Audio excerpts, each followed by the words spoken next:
Hello, friends. What's going on? It's good to see you. Hey, I have a challenge for you this week. I think it was Anthony Robbins who said, and I'm paraphrasing here, but the only thing that keeps you from getting whatever you really want is the stories that you tell yourself about why you can't have it. And at first, maybe that sounds uncomfortable. As you analyze it, you go, well, no, that's not true. There's some things I really wanted, but, I can't have it because rich people are hoarding all the money, or only popular people get to do that. Whatever it is. But those are the stories, right? And so if you'll concede that, if you'll go, okay, sure. I guess if you tell yourself the wrong kind of story long enough, effectively, you're just making excuses and short-circuiting your own success. But you know something? A lot of the Agile leaders that I meet have got a story like this playing in the background. You know how I know? Because when you talk to them, they use the language of their story. So they'll complain about some entitled manager, or not having the right resources, or a certain person not being ready, or a particular part of the organization not having the requisite will to make things happen. Or you'll even hear language like, well, I'm not really a confident person, or I'm a terrible presenter, or I don't know how to influence people, or I don't have the authority, or hey, I got to toe the line, man. I can't push management around. I can't go poking at those guys. I'll lose my job. Yeah, those are the stories, don't you think?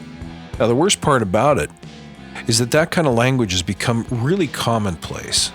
It's become acceptable. And I fear it's become automatic.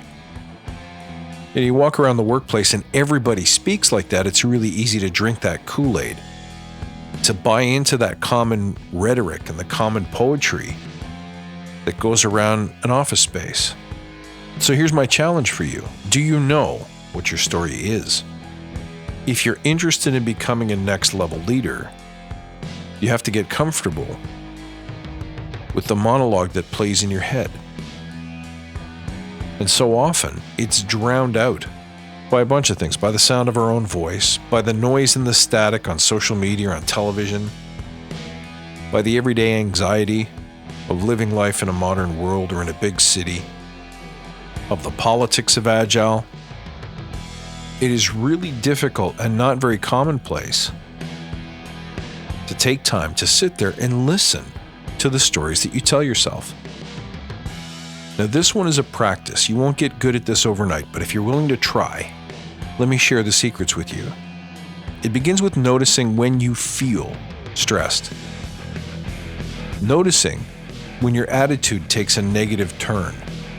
Noticing when you fear or have apprehension about something, maybe a meeting or an event. So a real obvious one is, oh my God, I don't want to do another demo. I do not want to go into this meeting. Oh boy, here comes the boss. This is going to suck. So the minute you find yourself feeling those feelings, and look for the really big blazing ones, the ones that really stand out, where you notice a palpable sense of fear or insecurity or discomfort. When those things happen, stop for a minute. Take a break, go for a stroll. However you get privacy, get it. And listen for a minute about the tapes that are playing in your mind. What are the words that you use? What are the assumptions that you're making? What's the history that you're drawing on? What are the pictures that are painted in your head? What do you hear? What do you feel? What's going on in there? And make a note of it. Get specific. Ask yourself why you feel the way you feel. So first you notice, then you question, poke around, be a reporter, and just make note of it. I find it helps to write it down. You may not be able to write it down in the moment, but if you get in the habit of collecting it at the end of the day, so if you have a journaling practice, perfect time to do it. And just notice it, write it down, document it. Over time, what you'll find is, of course, the same stories keep popping up. If you don't see yourself as a confident person, maybe you notice over and over that you excuse yourself for not taking chances. Maybe you always say things like, I don't want to steal the show, so I'm going to let this other guy go first. Well, guess what? That's a story you tell yourself. That's a script that you run. And after a while, you run it on autopilot. So notice it, figure out what's going on under the hood. And then the last step is to override that pattern.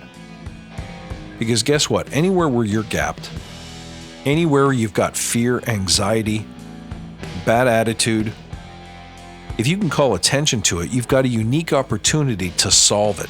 And to solve it is to fix something that most people never take the time to investigate, to solve, and to improve. So right there is an opportunity to get like 2% better, just a little bit, every day, finding that one area, that one thing that you can improve by changing the story that you tell yourself about why you can't do it, can't have it, shouldn't go there, don't belong there. And over time, if you relentlessly challenge and attack those stories, well, check out what kind of person you become in a year or 2 years. So what's that mean from an Agile leadership perspective? Well, they'll tell you. If you're wondering why this is relevant, when you overcome those fears, you can become the confident person that you wish you could be. You become the effective speaker. You can break through bad habits or imperfections in your game. You can have frank conversations with people that you were previously afraid to stand up to. You can assert yourself. You can stand up for your team. You can learn new things faster. You can be fearless around failure. You can be more honest, more open. You can stand by your word. You can stand by your work. You can be proud of your integrity. You become a more whole person that inspires other people. And remember, in the Agile game, people want strong leaders. They want people to show them how they can embrace change too, how they can embrace failure too. So it's on us as leaders to find and fill those gaps. And the stories that we tell ourselves are a big part of that. That's another tool to put in your toolbox. Try it out. Tell me what you think. Guys, as always, I'm grateful for all of you. Thank you for tuning in, for being part of this very special tribe. If you need me, you can find me at badassagile.com, on Twitter at badass_agile, and on Instagram at badassagile. Looking forward to seeing you again next time, guys. Until then, stay badass.